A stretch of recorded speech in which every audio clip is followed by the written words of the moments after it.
Pertahankan Undang-Undang MD 3 demi adab demokrasi.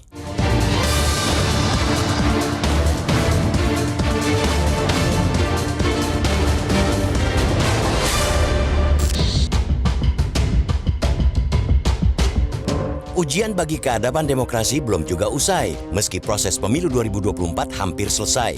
Ujian itu terfokus pada penyikapan terhadap kemenangan dan kekalahan, termasuk soal bagaimana mengendalikan nafsu kekuasaan yang berlebihan. Demokrasi beradab jika pihak yang menang tidak mentang-mentang dan yang kalah tidak selalu membuat masalah. Untuk hasil pemilu presiden dan pemilu legislatif, ujian itu sedang berproses dan harus kita katakan hingga saat ini masih berada di jalurnya. Mereka yang kalah mempersoalkan kekalahan dengan cara yang benar, lewat jalur hukum di Mahkamah Konstitusi. Kita hormati gugatan mereka. Kita beri kesempatan kepada para yang mulia di MK untuk mengadilinya secara independen, penuh integritas, syarat kredibilitas. Ujian keadaban demokrasi juga terjadi menyangkut pengendali kekuasaan di gedung Dewan. Sasaran utamanya adalah posisi Ketua DPR, posisi yang memang sangat strategis, krusial, amat menentukan.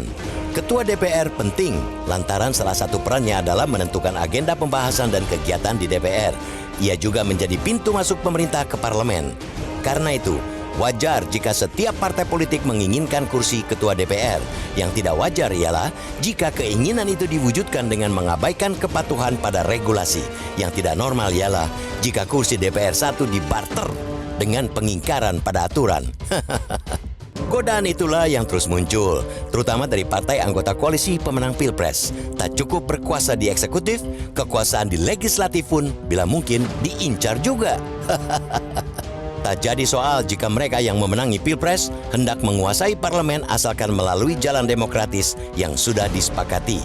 Undang-undang tentang MPR, DPR, DPD dan DPRD atau MD 3 jelas dan tegas mengatur bahwa Ketua DPR merupakan jatah partai peraih suara terbanyak di pemilu. Artinya, posisi itu hak PDIP yang kembali memenangi Pileg, bukan partai lain sekalipun mereka menang di Pilpres. Demokrasi beradab akan terwujud jika semua pihak taat pada undang-undang, patuh pada aturan, apalagi bagi mereka pembuat undang-undang. Sangat tidak elok partai politik mengingkari undang-undang kreasi mereka sendiri hanya demi memuaskan nafsu kekuasaan.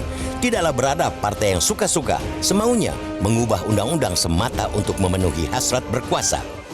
Kemungkinan untuk merevisi lagi Undang-Undang MD 3 seperti yang disampaikan oleh Ketua MPR yang juga petinggi Partai Golkar Bambang Susatyo baru-baru ini mengancam keadaban demokrasi.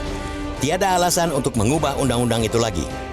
Undang-Undang MD 3 termasuk undang-undang yang paling sering direvisi. Sudah 4 kali ia dirombak hanya untuk memuaskan dahaga kekuasaan. Sudah cukup, lebih dari cukup. Banyak alasan untuk mempertahankan Undang-Undang MD 3 yang sekarang. Dengan terus memberlakukannya berarti partai-partai politik penghuni Senayan menghargai undang-undang buatan sendiri sekaligus memberikan contoh bagaimana memastikan hukum.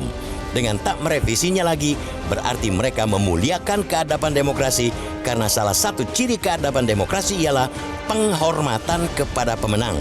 Siapapun yang berjaya di pemilu legislatif lazimnya memang berhak mengetuai DPR. Itulah aturan main yang adil.